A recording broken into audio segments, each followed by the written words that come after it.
Shh. Hey. Do you hear that sound? That's one of the most nostalgic sounds in the animal kingdom. For a lot of people, this bird call is what brings back so many awesome memories. But what is it? Well, it's not an owl. A lot of people think it might be an owl. It's actually a mourning dove. So let's dive into what makes the mourning dove so special. It's really an awesome bird. Let's dive in. Of course, the one day I decide I'm gonna film outside, it's super windy, but we'll see how this goes. So first, let's go into the basics as usual. Mourning doves can be identified by these black spots on their backs and on their wings. They're also a tannish brown color primarily, and they have a really long tail. Now there's some other species that you need to be aware of that are kind of similar. The first one is the white-winged dove. White-winged doves look pretty similar, but they do not have those black spots on the back of their wings or on their backs. They also have a white border on their wings, hence their name, white-winged dove. There's also the Eurasian collared dove. This is an introduced species, not native to North America, and they have a black collar on the back of their wings, and again, they're lacking those black spots on their backs. There's also the Inca dove, which doesn't have black spots, and it looks scaly all the way through, so not super similar, but I guess you could mix those two up. And lastly, the common ground dove, which again is lacking a lot of those same characteristics. It's also a lot smaller than the mourning dove, but that's kind of the rundown of the dove species in North America. Mourning doves are in the family Columbidae, which includes all of your other doves and pigeons.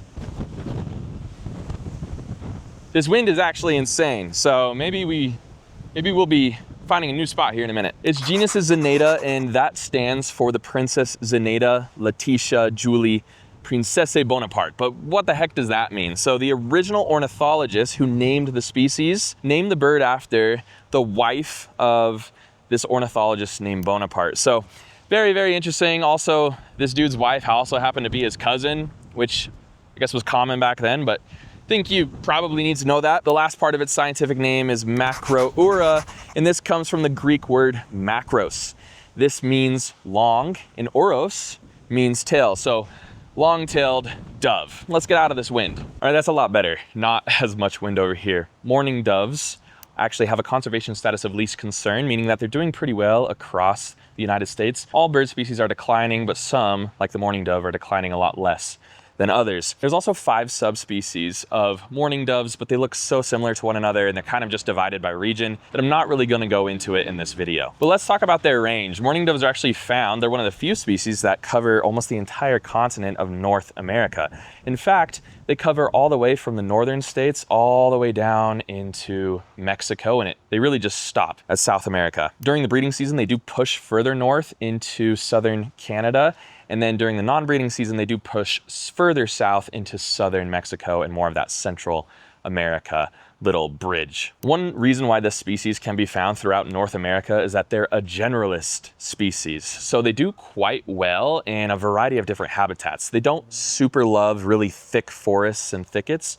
They'd much rather be in plains areas, but they can really thrive in almost every single environment. And because humans have planted trees in urban environments, they also are associated with close proximity to humans. So this bird's call is often in suburban neighborhoods and even urban parks. And that's why a lot of people know the mourning dove without maybe actually knowing what the sound is coming from. This has led them to be one of the most iconic birds in North America, and that's really thanks to its call. So let's listen to it real quick.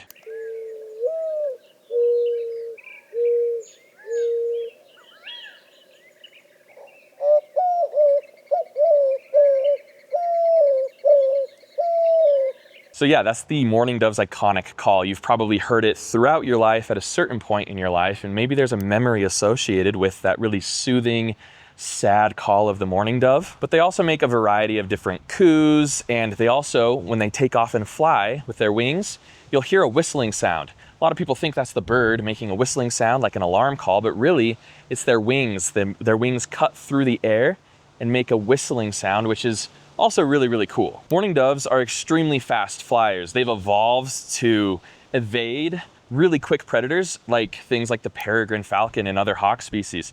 So they have to be able to turn and maneuver very quickly in the air. They're really, really fast, and they can maneuver at really sharp turns. While on the ground, they're a little bit more goofy. They'll hop or hobble around. They're not the most coordinated, but most birds that have been adapted to flying aren't really that coordinated on the ground anyways. Just like humans aren't very coordinated falling through the air. We just hit the ground. To clean themselves, they'll actually scratch the top of their heads with their feet, and then the rest of their bodies they'll preen using their bill. To clean out their eyes, they'll shake their heads really vigorously. You might actually see this behavior in nature, and if you see mourning doves just shaking their heads really vigorously, that's just them trying to get something out of their eye. They're also a bird that really likes to bathe, so you'll often see mourning doves bathing in shallow pools of water, or maybe a bird bath that you have at your house. So just look out for this behavior. It's always a lot more fun when you see birds to just pay that extra much of attention to try to figure out, what are they doing today? All right, but now let's get into their diet. What do mourning doves like to eat? Well, primarily 99% of their diet is seeds. They're not really one of those birds that can eat multiple different things. They're just really a seed eater. So they'll eat seeds in agricultural fields. That might lead you to see really any columbiforms in agricultural fields, doves, pigeons, etc. They really are just seed eaters. The 1% of food that they consume otherwise is plant material. So they'll sometimes eat some types of plants as well. If you have bird feeder setups, you won't normally see mourning doves up on the feeder. They much rather prefer to eat on the ground. They really are ground foragers. So other birds will knock seed onto the ground, and those mourning doves will typically come in and scoop it up straight off the ground. But mourning doves do visit feeder setups, and like I said, they'd much rather eat on the ground. Another really interesting thing, and probably my favorite fact about mourning doves, is that they're able to drink water like a straw. Most birds, when they come to water, they've got to scoop it with their bill and then tilt their heads back to be able to swallow that water. Mourning dove's beak acts as a straw. It's the only species, or the only, I guess, group of birds, columbiforms in general, that are able to just suck water with their beak like it's a straw.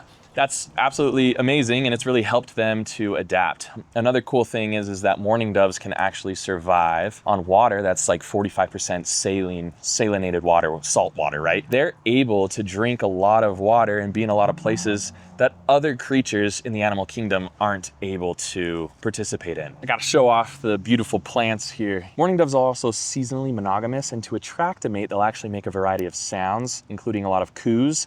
They'll also do a flight display where you'll sometimes see them fly from tree to tree or branch to branch, just in a little wooded area, and they'll make those coos as they fly. Once they find a mate, their nests take about 2 to 4 days on average to build, and sometimes they won't even bother building a nest. Columbiforms in general are just known for being bad nest builders, and sometimes they'll even just lay their eggs directly onto the ground. What's interesting about this species is that males will actually gather most of the material for nest building, and they'll bring the material in, mostly sticks, twigs, and other plant material, and then the females will gather up that material and try to make it look like some type of cup shape. But again, their nests are basically just a pile of sticks chilling on the ground. Their first brood in the southern states in the US, or the southern areas of North America, will typically happen around February or March. But as you go north, that first brood will be more delayed, so more April to May. And then they typically lay 2 eggs. Their eggs are just a uniform, generic white egg, and 2 weeks later, those birds, once they hatch, are able to fly. Now, when they're hatched, though, they're not able to do pretty much anything. They're altricial, which means that they're naked and helpless. By 21 days, that's the earliest the birds are able to begin venturing out on their own. So just a 3-week period after hatching, it's pretty incredible how quickly birds are able to get their young out into the world. So what about predators? What tries to take out those nice plump mourning doves? I mean, for the longest time, humans were pretty set on eating pigeons and doves. Just look at where the passenger pigeon ended up. It's extinct now, largely because we thought they were tasty. Well, other creatures think mourning doves are tasty as well. So they have a ton of predators, including most birds of prey. Pretty much any bird of prey would be happy to have a mourning dove for a snack, and also a ton of mammals and even obviously reptiles. So they're not the most efficient at being able to, stay away from me, I'm not tasty. They do look quite tasty to pretty much anything that'll eat a bird, but they do have a defense mechanism. they're actually extremely brave. There's a couple other birds in the animal kingdom that will do this, but mourning doves, when their nests are threatened or their young are threatened, the adults will fake having a broken wing, and they'll start trying to distract the predator from going after the prey to try to draw it in. So they're not scared. They do try to be good parents despite not building good nests. And obviously they've been quite successful. Their status is, least concern, and they're doing quite well. Now, usually I try to give birders tips on how to find this species, but chances are you've already seen mourning doves. You've certainly heard them during your life. But if you do want to find mourning doves and you just want to be able to match that bird to the sound that you're hearing, just drive through any suburban neighborhood or area and look up on the power phone lines and the power phone poles. Chances are there's mourning doves sitting up there.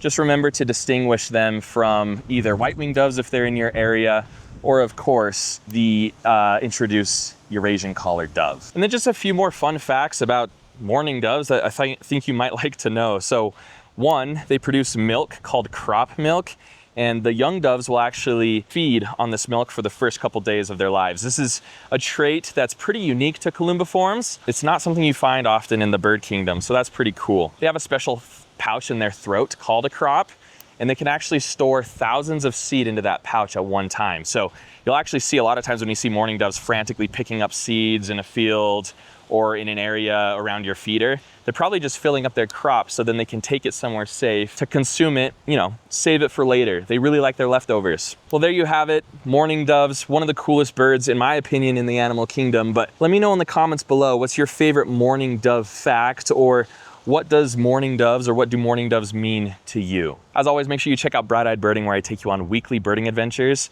to find some of these birds in the wild. Also, if you'd like to support my channel, links to my merch and my membership program are in the description below. If you check out my membership program, you get behind the scenes content of Bright-Eyed Birding and my adventures. And it honestly just goes a long way for me writing these scripts and preparing all of this stuff. But as always, thank you so much for joining me on this journey. I hope to see you all next time on Bright-Eyed Birding Learn.